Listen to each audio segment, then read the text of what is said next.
மூன்றாவது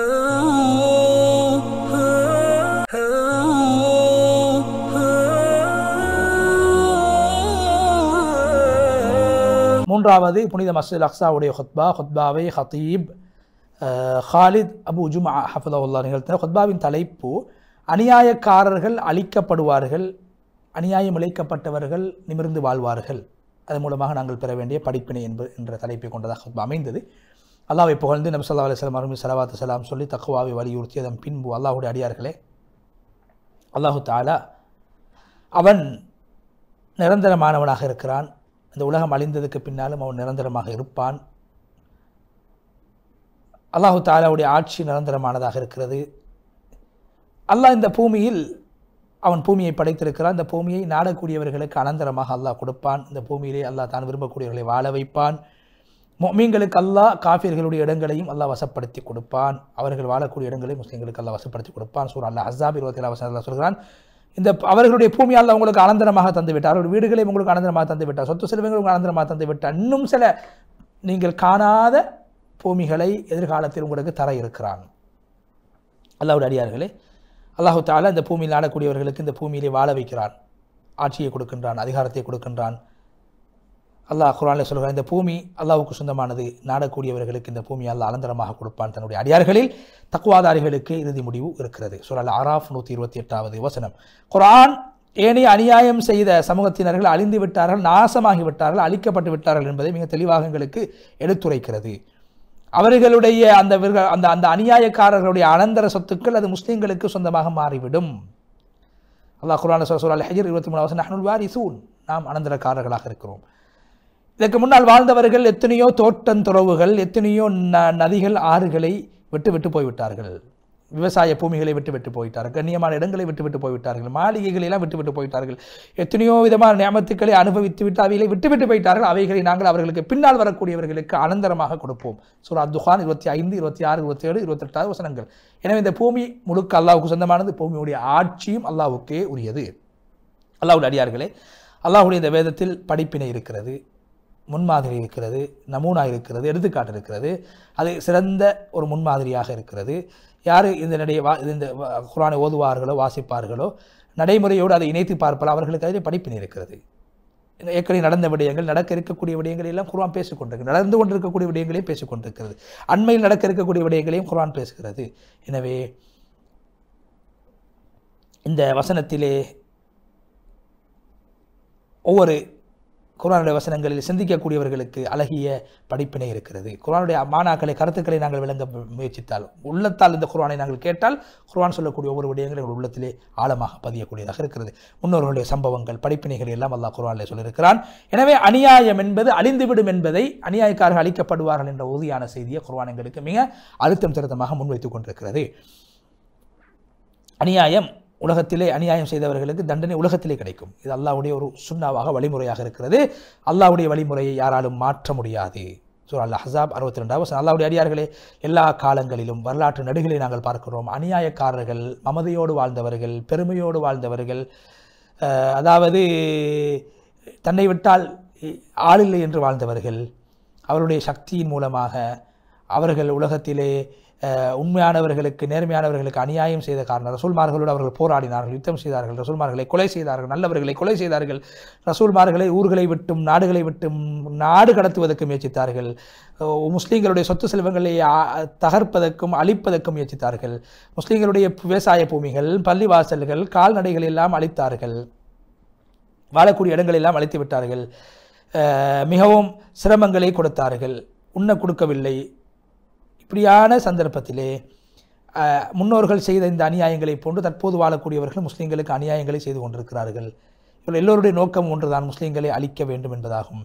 ஆனால் அல்லாஹு தஆலா முன்னே அநியாயக்காரர்கள் அழித்ததை போன்று இவர்களையும் அழிப்பான்.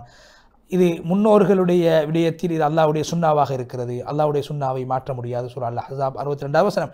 தொழுகையாளிகளே, மனிதர்களே, இந்த உலகத்தில் நாங்கள் சந்திக்கக்கூடிய மிக முக்கியமான ஒரு பிரச்சனை தான், நாங்கள் மற்றவர்களின் மூலமாக அநியாயங்களுக்கு முகம் கொடுத்து கொண்டிருக்கிறோம். பலவிதமான அநியாயங்கள். தன்னை ரப் என்று சொல்லக்கூடிய அளவுக்கு சில பேர்கள் பெருமையோடு உலகத்திலே வாழ்ந்து எங்களுக்கு அநியாயம் செய்து கொண்டிருக்கிறார். சூரா அன்-நாஸியாத் 24வது வசனம். நான் தான் ரப் என்று ஃபிரௌன் சொன்னதை போன்று ஃபிரௌனை போன்று வாழக்கூடியவர்கள் இந்த காலத்திலே இருந்து கொண்டே இருக்கிறார்கள். என்னை தவிர வேறு கடவுள் இல்லை, கடவுள் இருப்பதாக நான் அறியவில்லை என்று ஃபிரௌன் சொன்னதைப் போல சொல்லக்கூடிய மக்களும் வாழ்ந்து கொண்டிருக்கிறார். சூரா அல்-கஸஸ் 38 வசனம். ஃபிரௌனுடைய சம்பவம், ஹாமான், காரூன், நம்ரூத் போன்றவருடைய சம்பவம் எங்களுக்கு இதை தடுத்து காட்டுகிறது. இந்த விடயத்தில் நாங்கள் ஒரு விடயத்தை ஞாபகப்படுத்த வேண்டும். இந்த நேரத்தில் என்னவென்றால், வரலாற்று நடுகிலே குர்ஆன் பேசுகிறது, இந்த முன்னைய உலகத்தில் அளிக்கப்பட்டவர்கள் அவர்களிடத்தில் 5 விதமான தன்மைகள் காணப்பட்டிருக்கிறது. 5 விதமான தன்மைகள், அவருடைய 5 விதமான அடிப்படையில் அவர்கள் வாழ்ந்திருக்கிறார். ஒரு சாரார் இந்த பூமியில் பெருமை பிடித்து, 2வது சாரார் முஸ்லீம்களை குழப்பி பிரச்சனையை உண்டாக்கி, 3வது பெண்களையும் சிறுவர்களையும் வயோதிபர்களையும் கொலை செய்து அவர்களை பலகீனப்படுத்துவது, 4வது ஆண்களை கொல்லுவது, பெண்களை வாழ வைப்பது, 5வது அவர்கள் வாழ்ந்த பூமியை விட்டும் அவர்களை வெளியேற்றுவது. இது முன்னைய அநியாயக்காரர்கள் செய்த அநியாயங்களுடைய வடிவங்களை குர்ஆன் பேசுகிறது, அமைப்புகளை குர்ஆன் பேசுகிறது, விதங்களை பேசுகிறது. இதே அநியாயங்கள் இந்த உலகத்திலே இடம்பெற்றுக் கொண்டிருக்கிறது என்பதை கத்திபால் ஞாபகப்படுத்திவிட்டு, போராளிகளே, அல்லாஹ் தஆலா அநியாயக்காரர்களை தண்டிப்பதாக குர்ஆனிலே சொல்லியிருக்கிறான். சத்தியம் செய்து அல்லாஹ் சொல்லியிருக்கிறான். நட்சத்திரங்கள் நிறைந்த வானத்தின் மீது சத்தியமாக, வாக்களிக்கப்பட்ட மறுமை நாள் மீது சத்தியமாக, ஜுமா நாள் அரஃபா நாளின் மீது சத்தியமாக, கிடங்கு வாசிகள் அழிக்கப்படுவார்கள், அவர்கள் அநியாயம் செய்து நெருப்பு கிடங்குகளில் மக்களை போட்டு அழித்து ஒழித்தார்கள், பொசுக்கினார்கள், அவர்கள் அழியட்டும் நாசமாகட்டும் என்று அல்லாஹ் குர்ஆனிலே சத்தியமிட்டு சொல்லியிருக்கிறான். எனவே யாரெல்லாம் உலகத்தில் அநியாயம் செய்வார்கள், இந்த கிடங்கு வாசிகளை போன்று யாரெல்லாம் மற்றவர்களுக்கு அநியாயம் செய்வார்களோ, அடக்கி ஆள்வார்களோ, அவர்களுடைய முடிவு இவ்வாறே அழிவாக இருக்கும். அல்லாஹ் நிச்சயம் அவர்களை அழிப்பான். அநியாயத்துடைய முடிவு அல்லாஹ் அவர்களை பூண்டோடு அழித்து விடுவான்.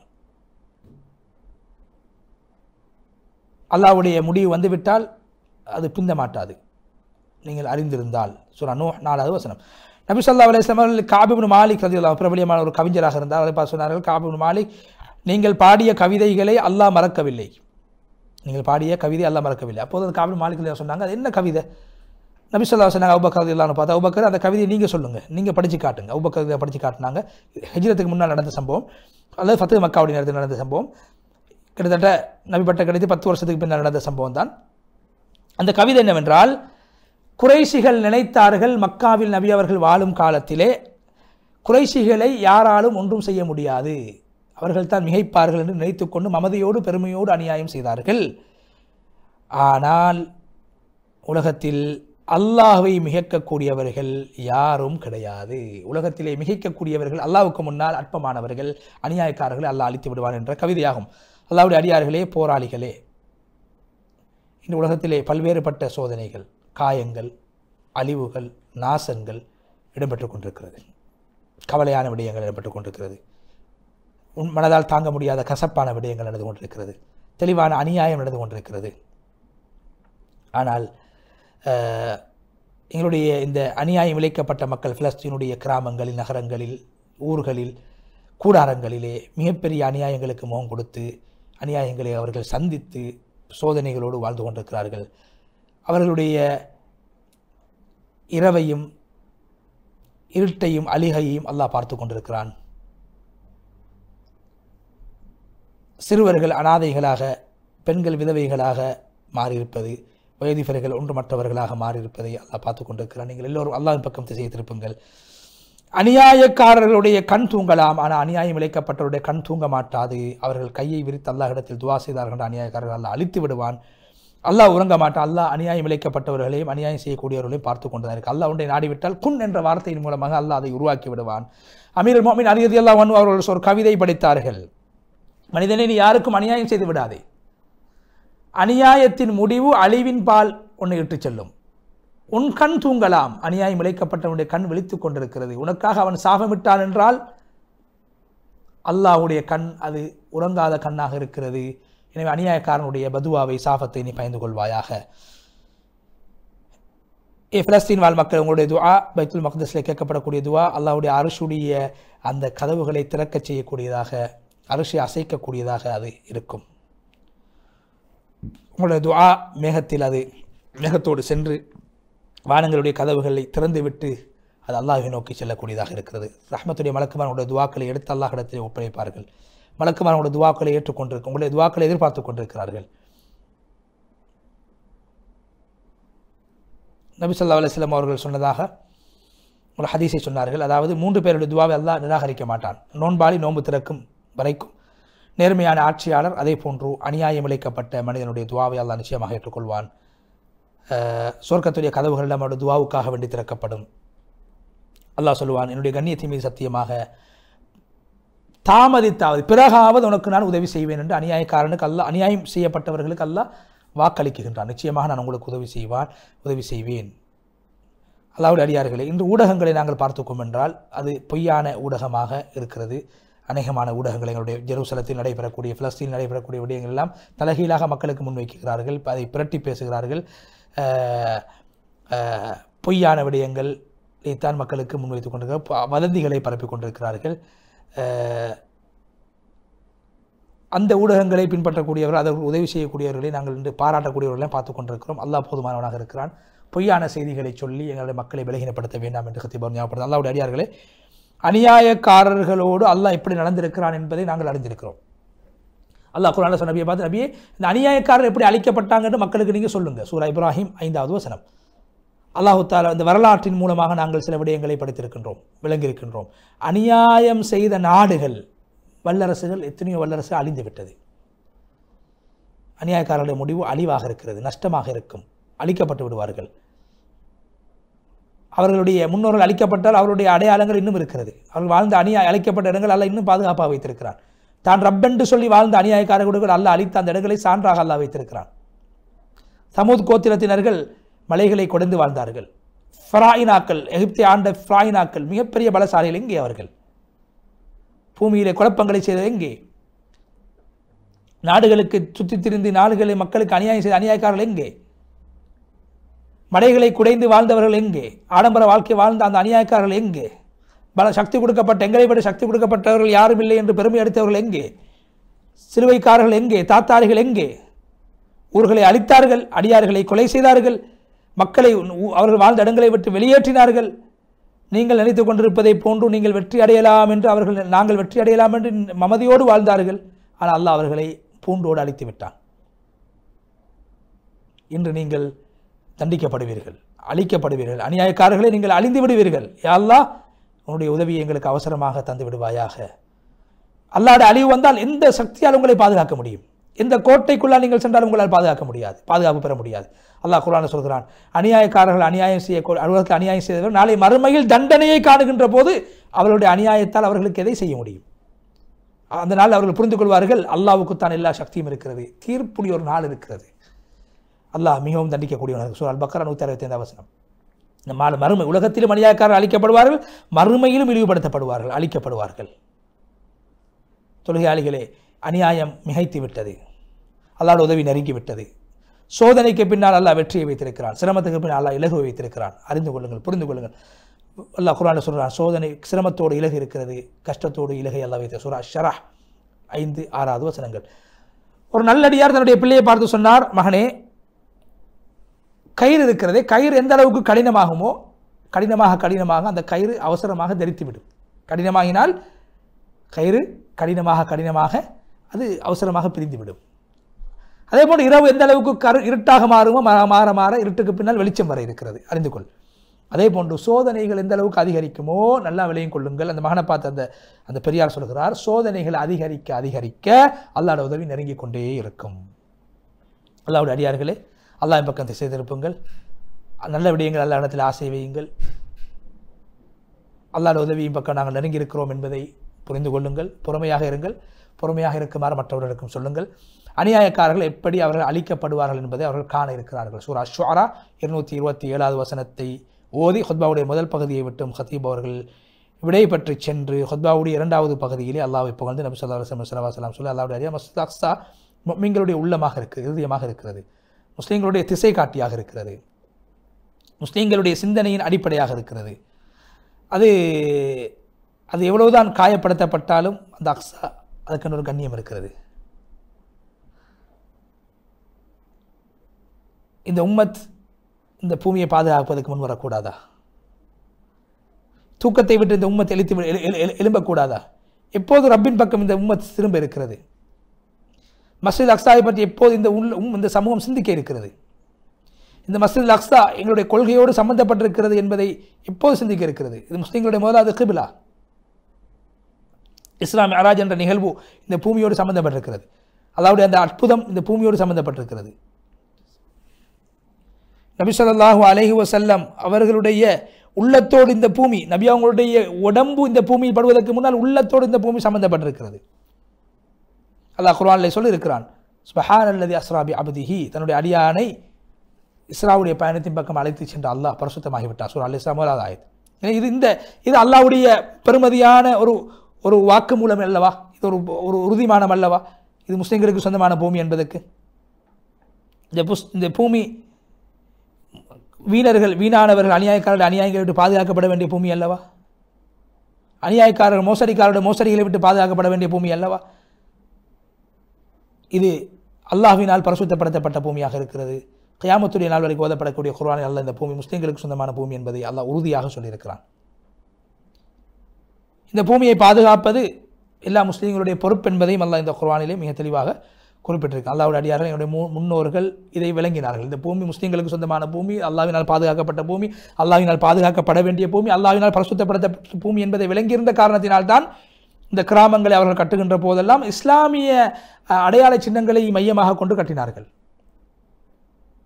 இஸ்லாமிய முறையில் ஆட்சி செய்தார்கள், அவருடைய வாழ்க்கை இஸ்லாமியர்கள் ஆக்கி கொண்டார்கள். கட்டிடங்களை கட்டுகின்ற போது இஸ்லாமிய நாகரிக முறைகளை பேணித்தான் இந்த கட்டிடங்களை கூட கட்டியிருக்கிறார். இவைகள் சிறந்த ஆதாரமாக இருக்கிறது முஸ்லிம்களுக்கு சொந்தமான பூமி என்பதற்கு.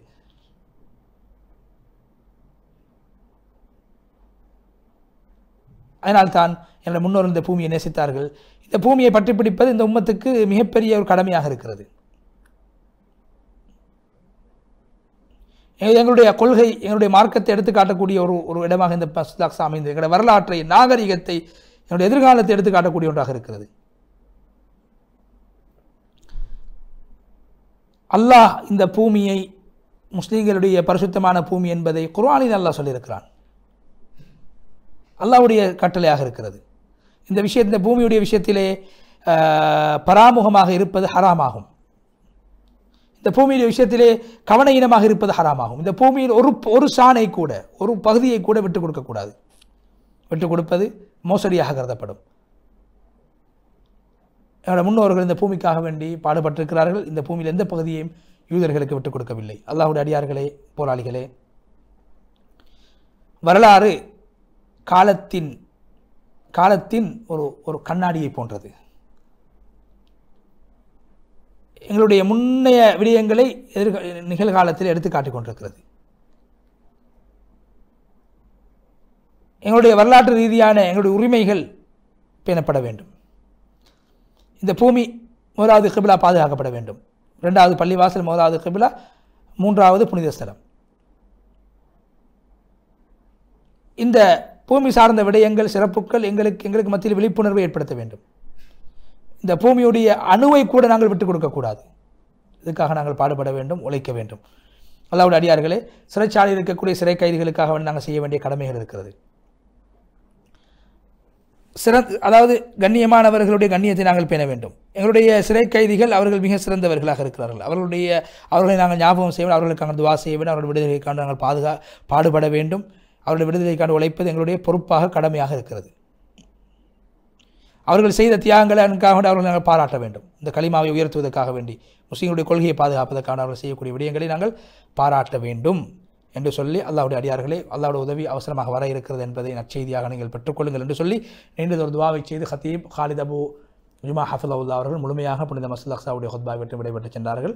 அந்த அடிப்படையில் முதலாவது ஹுத்பா எங்களுக்கு மரணத்தை ஞாபகப்படுத்தக்கூடியதாக இருந்தது. எந்த நேரத்திலும் மரணத்தை ஞாபகம் செய்யக்கூடியவர்களாக நாங்கள் வாழ வேண்டும், மரண சிந்தனையோடு நாங்கள் வாழ வேண்டும் என்ற பாடத்தை பெறுவோம். 2வது ஹுத்பாவினூடாக ஏகத்துவம், அல்லாஹ் ஒருவன் என்று வாழ்வது உலகத்திலே மிகப்பெரிய பாக்கியம். எல்லா சந்தர்ப்பத்திலும், எல்லா விடயங்களிலும் அல்லாஹ் ஒருவன் என்பதை நாங்கள் உணர்ந்து செயல்பட வேண்டும். என்னுடைய நன்மைகளை, இபாதத்துக்களை, வணக்க வழிபாடுகளை அல்லாஹ் ஒருவனுக்காக மாத்திரமே செய்ய முன்வர வேண்டும் என்ற செய்தி 2வது ஹுத்பாவினூடாக நேர்களுக்கு நாங்கள் முன்வைத்து, 3வது ஹுத்பாவில் அநியாயக்காரர்கள் அழிக்கப்படுவார்கள், உலகத்திலே அநியாயம் இழைக்கப்பட்டவர்களுக்கு வெற்றி விமோசனம் கிடைக்கும் என்ற செய்தியை அழுத்தம் திருத்தமாக குர்ஆனுடைய வரலாற்று நிகழ்வுகளை சொல்லி மிக அழகாக ஹத்தீபார் முன்வைத்தார்கள். எனவே அநியாயங்களை விட்டு நாங்கள் விடைபெற்று அநியாயம் இழைக்கப்பட்டவர்களுக்காக குரல் கொடுக்கக்கூடியவர்களாக நாங்கள் மாற வேண்டும் என்ற செய்தி நேர்களுக்கு முன்வைத்து, இவ்வளவு நேரமாக நிகழ்ச்சியை பார்த்து கொண்டிருக்கக்கூடிய உங்கள் அனைவருக்கும் நன்றி செலுத்தி, இந்த நிகழ்ச்சியை மற்றவர்களுக்கும் பரப்பக்கூடியவர்களுக்கும் நாங்கள் நன்றி செலுத்தி, அதே நேரத்தில் நிகழ்ச்சி தயாரிப்பாளர் சகோதரர் ரிஸ்வான் அவர்களுக்கும் நன்றியை தெரிவித்து,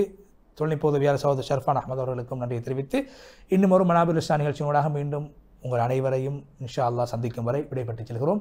வ ஆஹிரு தஅவானா அல்ஹம்துலில்லாஹி ரப்பில் ஆலமீன். வஸ்ஸலாமு அலைக்கும் வரஹ்மத்துல்லாஹி வபரகாத்துஹு.